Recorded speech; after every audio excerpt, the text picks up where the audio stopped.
സംസ്ഥാന ആരോഗ്യമന്ത്രി വീണ George ദില്ലിയിലെത്തിയത് Cuban പ്രതിനിധി സംഘത്തെ കാണാൻ. അതേസമയം കേന്ദ്ര ആരോഗ്യമന്ത്രി ജെ.പി. നദ്ദയെ കാണാനും സമയം ചോദിച്ചിട്ടുണ്ട്. സമയം ലഭിച്ചില്ലെങ്കിൽ നിവേദനം കൊടുക്കുമെന്നും ആശാപ്രവർത്തകരുടെ ഇൻസെന്റീവ് വിഷയമടക്കം ഇതിൽ ഉന്നയിക്കുമെന്നും മന്ത്രി വ്യക്തമാക്കി. ആശാ സഹോദരിമാരുടെ സമരം ഒരു പുതിയ തലത്തിലേക്ക് എത്തിയിരിക്കുകയാണ്. കഴിഞ്ഞ 39 ദിവസമായി ആദ്യമായിട്ടാണ് സർക്കാർ ഒരു ചർച്ചയുമായി വന്നത്. പക്ഷേ ചർച്ച ചെയ്യുന്നു എന്ന് കേട്ടപ്പോൾ വലിയൊരു പ്രത്യാശ തോന്നിയിരുന്നു, പ്രതീക്ഷ തോന്നിയിരുന്നു. പക്ഷേ ചർച്ച സമാപിച്ചു കഴിഞ്ഞപ്പോഴാണ്, ബഹുമാനപ്പെട്ട ആരോഗ്യമന്ത്രിയുടെ പ്രതികരണമെല്ലാം കണ്ടപ്പോഴാണ് ഇതൊരു പാഴ്വേലയാണ്, തികഞ്ഞ ഒരു പ്രഹസനം. ആശാ സഹോദരിമാരുടെ വാക്ക് ഞാൻ കടമെടുക്കുകയാണ്.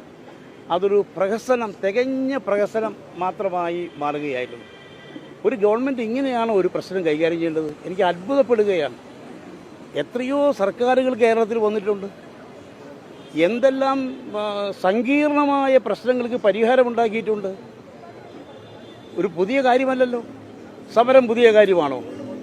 എത്രയോ സമരം ചെയ്ത് പാരമ്പര്യമുള്ള പാർട്ടി നേതാക്കന്മാരാണ് ഇപ്പോൾ അധികാരത്തിലുള്ളത്. സമരം ജീവിതത്തിൻ്റെ ഒരു ഭാഗമാണ്, ജനാധിപത്യത്തിൻ്റെ ഒരു ഭാഗമാണ്. ആ സമരം ചെയ്യുന്നവരുമായി ചർച്ച നടത്തുക എന്നുള്ളത് ഏതൊരു സർക്കാരിൻ്റെയും ഏതൊരു ഭരണാധികാരിയുടെയും പ്രാഥമികമായ ഉത്തരവാദിത്തമാണ്.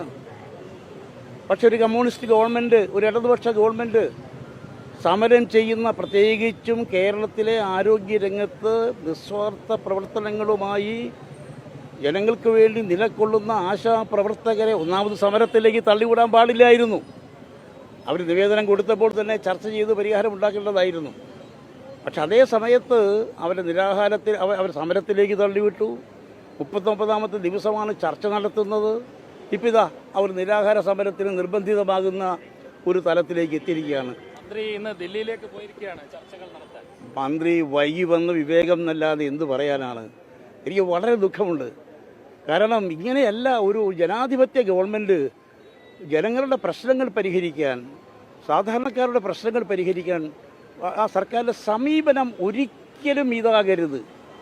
ഇതൊരു മുതലാളിത്ത ഗവൺമെൻറ്റിൻ്റെ, എനിക്ക് തോന്നുന്നു ഇപ്പോൾ CPM-നെ സംബന്ധിച്ചിടത്തോളം അവർ ഈ നവഫാസിസത്തിൻ്റെ ആകർഷണ വലയത്തിൽ പെട്ടോ എന്ന് ന്യായമായി സംശയിക്കാവുന്ന രീതിയിലാണ്. അവർ കമ്മ്യൂണിസ്റ്റ് മെത്തേഡല്ല, ജനാധിപത്യ മെത്തേഡല്ല, ഒരു നവഫാസിസ്റ്റ് സമീപനമാണ് ഈ സമരത്തോട് തന്നെ കാണിക്കുന്നത്. സമരത്തെ അടിച്ചമർത്താൻ എന്തൊക്കെ ചെയ്തു? ശരിക്കും പറഞ്ഞാൽ സർ CP-യുടെ ഭരണത്തെയാണ് നമ്മൾ ഓർക്കുന്നത്.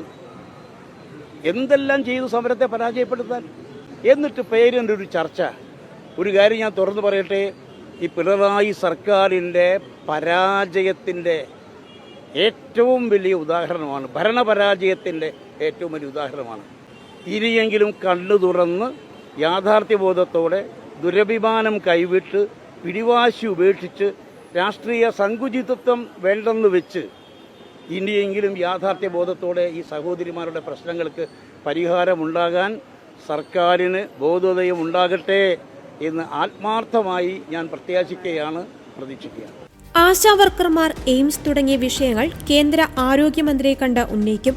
കാസർഗോഡ്, വയനാട് മെഡിക്കൽ കോളേജുകൾ യാഥാർത്ഥ്യമാക്കുവാൻ പിന്തുണ തേടും. ക്യൂബൻ സർക്കാരുമായുള്ള ചർച്ചകളും നടക്കും. ആരോഗ്യരംഗത്തെ നൂതന വിഷയങ്ങൾ ചർച്ച ചെയ്യുമെന്നും വീണ ജോർജ് പറഞ്ഞു. ആശാ കേന്ദ്ര പദ്ധതിയാണ്. ഈ പദ്ധതി തുടങ്ങിയ കാലത്തിറക്കിയ ഗൈഡ് ലൈനിൽ സ്ത്രീ സന്നദ്ധ പ്രവർത്തകരെന്നാണ് ആശമാരെ വിശേഷിപ്പിച്ചിരിക്കുന്നത്. അതിൽ മാറ്റം വരുത്തുന്നതടക്കം ആവശ്യപ്പെടുമെന്നും മന്ത്രി കൂട്ടിച്ചേർത്തു. കേന്ദ്രമാണ് ഇൻസെന്റീവ് ഉയർത്തേണ്ടത്. എല്ലാ കണക്കുകളും നിയമസഭയിൽ വെച്ചിട്ടുണ്ട്. അത് പൊതുരേഖയാണെന്നും വീണ ജോർജ് പറഞ്ഞു. അതേസമയം തിരുവനന്തപുരത്ത് ആശാപ്രവർത്തകരുടെ നിരാഹാര സമരം തുടങ്ങി. ഓണറേറിയം 21,000 ആക്കണമെന്ന പ്രധാന ആവശ്യം ഉന്നയിച്ചാണ് ആശമാർ 3ാം ഘട്ടമായി നിരാഹാര സമരത്തിലേക്ക് കടക്കുന്നത്. സർക്കാരിന് മേലെ സമ്മർദ്ദം കൂട്ടുവാനാണ് ശ്രമം. ഓണറേറിയം കൂട്ടുവാൻ കേന്ദ്രമന്ത്രിയുടെ അനുമതി ആവശ്യമില്ലെന്ന് സമരത്തിന് നേതൃത്വം നൽകുന്ന MA ബിന്ദു, S മിനി എന്നിവർ തിരുവനന്തപുരത്ത് പ്രതികരിച്ചു. അതിനായി കേന്ദ്രത്തിൽ പോകേണ്ട കാര്യമില്ല. ഇൻസെന്റീവ് കൂട്ടുവാനാണ് മന്ത്രി പോയതെങ്കിൽ നല്ലത്. സമരത്തിന്റെ ഭാഗമായി തന്നെയാണ് കേന്ദ്രമന്ത്രി പാർലമെന്റിൽ ഇൻസെന്റീവ് വർദ്ധിപ്പിക്കുമെന്ന് ഉറപ്പു നൽകിയത്. അത്തരമൊരു സാഹചര്യം സൃഷ്ടിക്കുവാൻ ഞങ്ങൾക്ക് സാധിച്ചുവെന്ന് സമര നേതാക്കൾ പറഞ്ഞു. ഓണറേറിയം വർദ്ധിപ്പിക്കുവാൻ കേന്ദ്രത്തിൽ പോകേണ്ടതില്ല. സംസ്ഥാനത്തിന് തീരുമാനമെടുക്കാവുന്ന കാര്യത്തിൽ ഇവിടെ തീരുമാനിക്കാം. ആശാ വർക്കർമാരോട് ഇന്നലെ പിരിഞ്ഞു പോകണമെന്ന് ആവശ്യപ്പെട്ട ആരോഗ്യമന്ത്രിയാണ് ഇന്ന് തിടുക്കത്തിൽ ദില്ലിയിൽ പോയിരിക്കുന്നത്. അതേസമയം കേന്ദ്രത്തിൽ നിന്ന് കിട്ടിയാൽ ആശാ വർക്കർമാർക്ക് തരാനാണെങ്കിൽ നല്ലത്. ഓണറേറിയം വർദ്ധിപ്പിക്കേണ്ടത് സംസ്ഥാനമാണ്. അത് കേന്ദ്രത്തിന്റെ തലയിൽ കെട്ടിവെക്കേണ്ട എന്നും നേതാക്കൾ മാധ്യമങ്ങളോട് പറഞ്ഞു.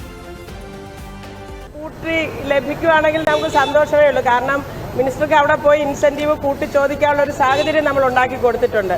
നമ്മൾ നടത്തിയ സമരത്തിലൂടെയാണ് 2 ആഴ്ച മുമ്പ് തന്നെ കേന്ദ്ര ആരോഗ്യമന്ത്രി JP നദ്ദ പാർലമെന്റിൽ നമ്മുടെ വേതനം വർദ്ധിപ്പിക്കുക അല്ലെ ഇൻസെന്റീവ് വർദ്ധിപ്പിക്കുക എന്നുള്ളത് പറഞ്ഞത്. എന്തായാലും അത്തരം ഒരു പോയി ചോദിച്ച് വാങ്ങിക്കാൻ കഴിയുന്ന തരത്തിലുള്ള ഒരു സാഹചര്യം നമ്മുടെ മൂവ്മെന്റിലൂടെ ഈ കേരളത്തിൽ നടക്കുന്ന സമരത്തിലൂടെ നമുക്ക് സൃഷ്ടിച്ചെടുക്കാൻ കഴിഞ്ഞിട്ടുണ്ട്. പിന്നെ മറ്റൊന്ന്, നമ്മളിവിടെ സമരത്തിന് ആധാരമായി ഉന്നയിച്ചിരിക്കുന്ന വിഷയം ഓണറേറിയം വർദ്ധിപ്പിക്കുക എന്നുള്ളതാണ്. ഓണറേറിയത്തിന്റെ തീരുമാനം സ്റ്റേറ്റ് ഗവൺമെന്റ് ആണ് എടുക്കേണ്ടുന്നത്. ആ കാര്യം ചർച്ച ചെയ്യാൻ വേണ്ടിയിട്ട് കേന്ദ്രത്തിൽ വരെ പോകേണ്ടുന്ന കാര്യമില്ല എന്നുള്ളതാണ് ഞങ്ങളുടെ അഭിപ്രായം. കാരണം സംസ്ഥാന സർക്കാരിന് തീരുമാനിക്കാവുന്ന ഒരു കാര്യത്തിന് കേന്ദ്ര ധനമന്ത്രിയുടെ അനുമതി വേണ്ടല്ലോ. അപ്പോൾ അതിവിടെ തീരുമാനിക്കണം. അവർ മിനിസ്റ്റേഴ്സ് സർക്കാരുകൾ തമ്മിലുള്ള ഇടപാടല്ലേ അത് അവർ പോയി എന്താന്ന് വെച്ചാൽ ചെയ്യട്ടെ. എന്തായാലും ആശാ വർക്കർമാരുടെ വിഷയവും ആണ് അവിടെ പ്രധാനമായി ചർച്ചയ്ക്ക് വരുന്നതെങ്കിൽ ഓണറേറിയം വർദ്ധിപ്പിക്കുന്നതിന് കേന്ദ്ര മന്ത്രിയുടെയോ കേന്ദ്ര സർക്കാരിന്റെയോ അനുമതിയുടെ ആവശ്യമില്ല. അതല്ലെങ്കിൽ അവർ വ്യക്തമാക്കണം ആരാണ് ഓണറേറിയം തരുന്നത്.